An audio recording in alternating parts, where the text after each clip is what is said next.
essa variável fica sendo uma variável local. Se eu coloco antes de todo mundo, igual eu fiz aqui, qualquer função pode acessar essa variável.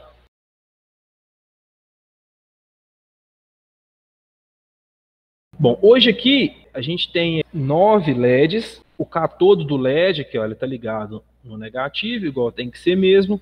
E no anodo do LED tem a conexão aqui com um resistor de 120 ohms. O que eu vou fazer aqui agora é pegar a saída do Arduino para acionar o LED. Então as portas que eu vou usar aqui são portas aleatórias. Não precisa ser exatamente essas. Porta 4 para o primeiro LED, porta 5 para o segundo LED, 7 aqui para o próximo, 8, até completar todos ali, né? Coloquei todos. Está faltando aqui fechar o circuito, né? Eu vou lançar esse GND aqui.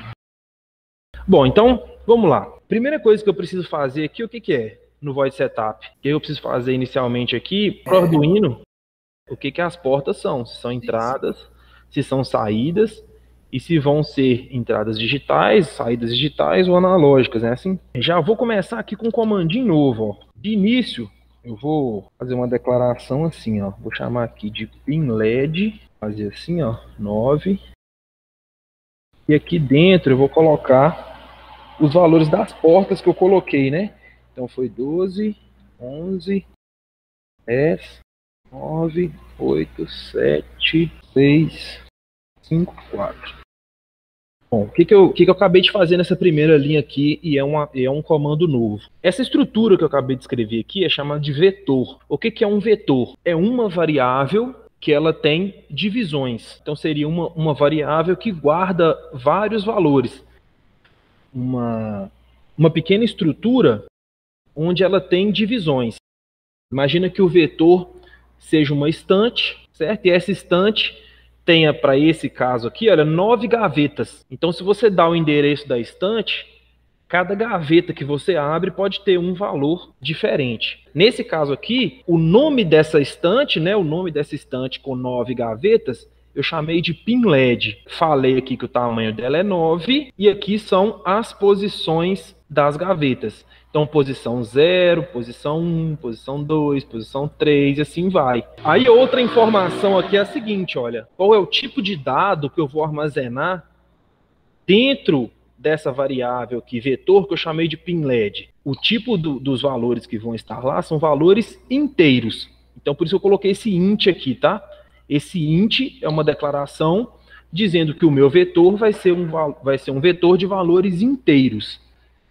O que isso quer dizer?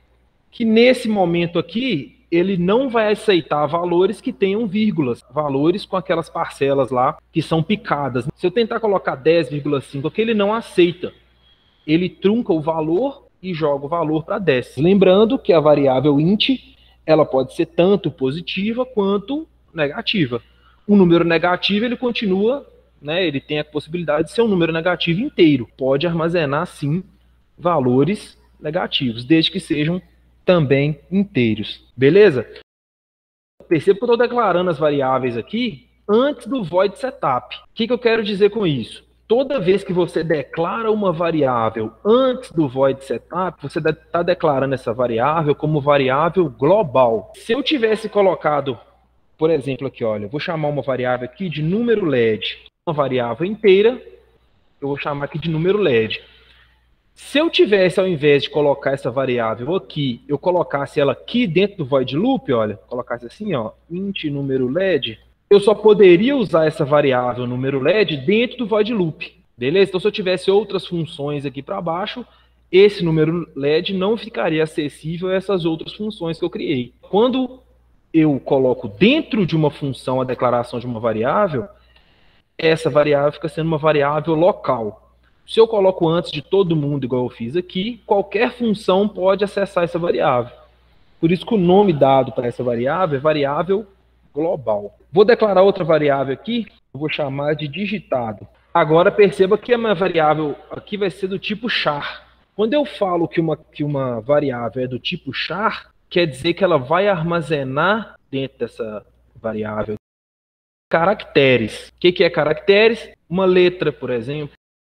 um símbolo, alguma coisa assim. Então, se eu coloco o número aqui, se eu fizer isso aqui, olha, digitado é igual a 10. O que ele vai fazer? Ele vai buscar lá naquela tabela ANSI o caractere que corresponde ao valor 10 e vai guardar ele nessa variável digitada aí. Então, ele não guarda o número 10, ele vai guardar um caractere correspondente ao número 10 lá na tabela ANSI. Para eu armazenar valores ele da forma correta, tem que ser, por exemplo, assim, olha, S. Vou colocar um S. Valores, essas duas aspas simples aqui, olha. Aí ele vai armazenar lá o caractere S, certo?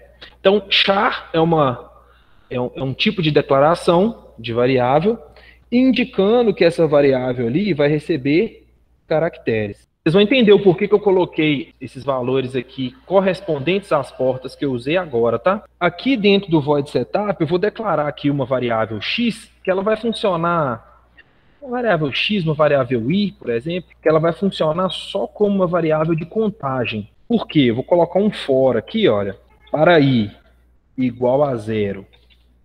Assim, ó, para i igual a 0 e i menor ou igual a 8, falar que i recebe i mais 1. Que eu acabei de fazer aqui. Lembra que esse for é um laço de repetição. Toda vez que o número i mudar, quer dizer que ele fez aqui uma varredura dentro da estrutura que está aqui. Então imagina que eu escrevi aqui qualquer coisa, tá? Essa qualquer coisa que eu acabei de escrever aqui está dentro do laço for. O que vai acontecer?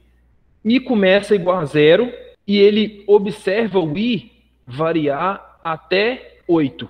Então, de 0 a 8, eu tenho 9 posições, né? Assim? Então, para i igual a 0 e menor ou igual a 8, acrescente o valor 1 ao valor anterior de i. Esse i igual a i mais 1 quer dizer que o número vai só crescendo em uma unidade, né? Por exemplo, de início, o i é 0. Então, o que é armazenado em i é o quê? 0 mais 1, que é 1. Segundo laço que ele fez, repetiu, executou os comandos aqui que eu coloquei e volta para o for de novo. Agora o i é 1, né? O que vai ser armazenado então? 1 mais 1. Pulou então o i para 2.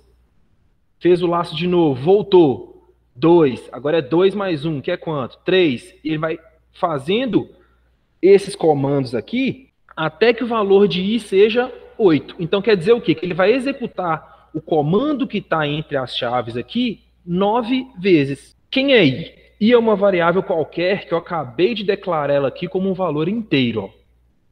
Beleza? O que esse laço for faz? Ele é chamado de estrutura de repetição. Beleza? É um comando que a função dele é repetir N vezes o que está dentro dessa chave aqui.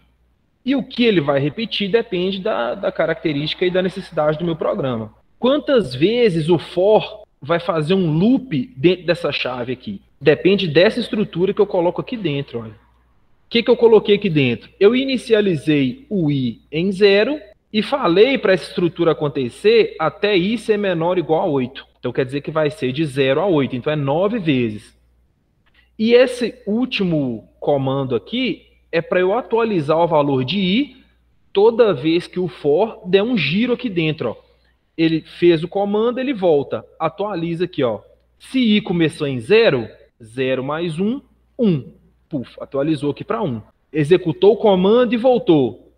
I é igual a 1. 1 mais 1 é quanto? 2. Atualiza aqui o i, olha, em 2. Vai e faz o comando de novo. E vai fazendo isso até quando? Até essa condição que eu coloquei aqui atrás, olha. Então, i igual a 0 até i menor ou igual a 8. Certo? O laço de repetição é só isso. Ó, enquanto a condição aqui dentro for verdadeira, ou seja, enquanto i for igual a 0 e for menor ou igual a 8, ele fica executando o que está aqui dentro do for. Ó. Fica repetindo, tá? Parecido com o void loop. Que a ideia de um laço de repetição é ele forçar o seu programa a ler só o que está dentro do for enquanto esse intervalo aqui estiver acontecendo. Ó. Que no caso aqui vai ser um intervalo de quanto? De 0 a 8. Contando, então, 9 vezes.